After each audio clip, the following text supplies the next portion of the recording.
ಕನ್ನಡ ವಾಹಿನಿಗೆ ಸ್ವಾಗತ. ಉತ್ತರ ಕನ್ನಡ ಜಿಲ್ಲೆಯ ಯಲ್ಲಾಪುರ ಮುಂಡಗೋಡ ವಿಧಾನಸಭಾ ಕ್ಷೇತ್ರದ ಶಾಸಕರು ಆದ ಶಿವರಾಂ ಹೆಬ್ಬಾರ್ ಅವರು ನಿನ್ನೆ ಯಲ್ಲಾಪುರ ಮುಂಡಗೋಡ ವಿಧಾನಸಭಾ ಕ್ಷೇತ್ರದ ವ್ಯಾಪ್ತಿಯ ಇಲಾಖೆಗಳ ಪ್ರಗತಿ ಪರಿಶೀಲನಾ ಸಭೆಯು ಅಧಿಕಾರಿಗಳ ಸಮ್ಮುಖದಲ್ಲಿ ಶಾಸಕ ಶಿವರಾಂ ಹೆಬ್ಬಾರ್ ಅವರ ಅಧ್ಯಕ್ಷತೆಯಲ್ಲಿ ನಡೆಯಿತು. ಈ ಸಂದರ್ಭದಲ್ಲಿ ವಿವಿಧ ಇಲಾಖಾ ಅಧಿಕಾರಿಗಳಿಗೆ ಇಲಾಖೆಗಳ ಪ್ರಗತಿಯ ಕೆಲಸಗಳ ಬಗ್ಗೆ ಶಿವರಾಂ ಹೆಬ್ಬಾರ್ ಮಾಹಿತಿ ಕೊಟ್ಟಿದ್ದಾರೆ. ನಂತರ ನಮ್ಮ ನ್ಯೂಸ್ ಸಮೂಹದ ರಾಜ್ಯ ಉಪಸಂಪಾದಕ ಬಸವರಾಜ್ ನಡೆಸಿದ ಸಂವಾದದಲ್ಲಿ ಮಾತನಾಡಿದ ಶಾಸಕ ಶಿವರಾಂ ಹೆಬ್ಬಾರ್ ಅವರು ಮಾಹಿತಿ ನೀಡಿದ್ದಾರೆ.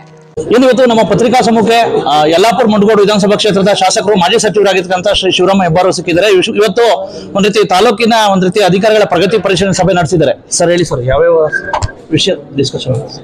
ಅಭಿವೃದ್ಧಿಗೆ ಸಂಬಂಧಪಟ್ಟಂತೆ ಶಿರ್ಸಿ ತಾಲೂಕಿನ 10 ಪಂಚಾಯತ್ಗಳಲ್ಲಿ ಏನೆಲ್ಲ ಕೆಲಸ ಕಾರ್ಯಗಳಾಗಬೇಕು, ಇಷ್ಟು ದಿವಸದಲ್ಲಿ ಏನೆಲ್ಲ ಕೆಲಸಗಳಾಗಿದೆ, ಇದರ ಪ್ರಗತಿ ಪರಿಶೀಲನೆ ಮಾಡಬೇಕು ಅಂತ ಹೇಳ್ತಿಟ್ಟಿದ್ದೆ.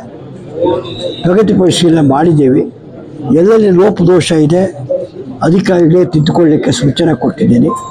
ಒಟ್ಟಾರೆ ನಮ್ಮ ಸರ್ಕಾರದ ಮೂಲಭೂತ ಉದ್ದೇಶ ಇರತಕ್ಕಂಥದ್ದು ಆಡಳಿತ ಮನೆ ಬಾಗಿಲಿಗೆ ತಲುಪಬೇಕು, ಆಡಳಿತ ಜನರ ಪರವಾಗಿ ಇರಬೇಕು.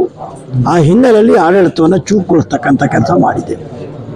ಸರ್, ಈಗ ಉತ್ತರ ಕನ್ನಡ ಜಿಲ್ಲೆದು ವಿಶೇಷವಾಗಿ ಈಗ ಕೇಂದ್ರ ಸರ್ಕಾರ ಆದೇಶ ಹೊರಡಿಸಿದೆ ಸರ್.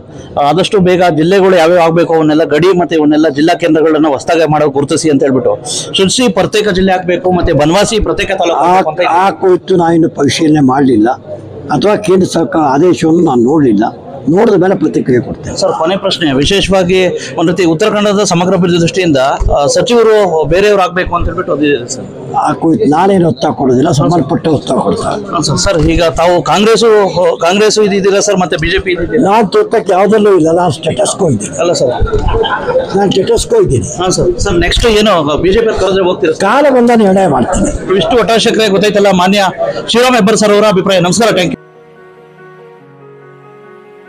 ತಾಜಾ ಸುದ್ದಿಗಾಗಿ ಎಂಟಿವಿ ನ್ಯೂಸ್ 24x7ಗೆ ಸಬ್ಸ್ಕ್ರೈಬ್ ಮಾಡಿ ಮತ್ತು ಬೆಲ್ ಐಕಾನ್ ಅನ್ನು ಒತ್ತಿ. ತಪ್ಪದೇ ಲಿಂಕ್ ಶೇರ್ ಮಾಡಿ.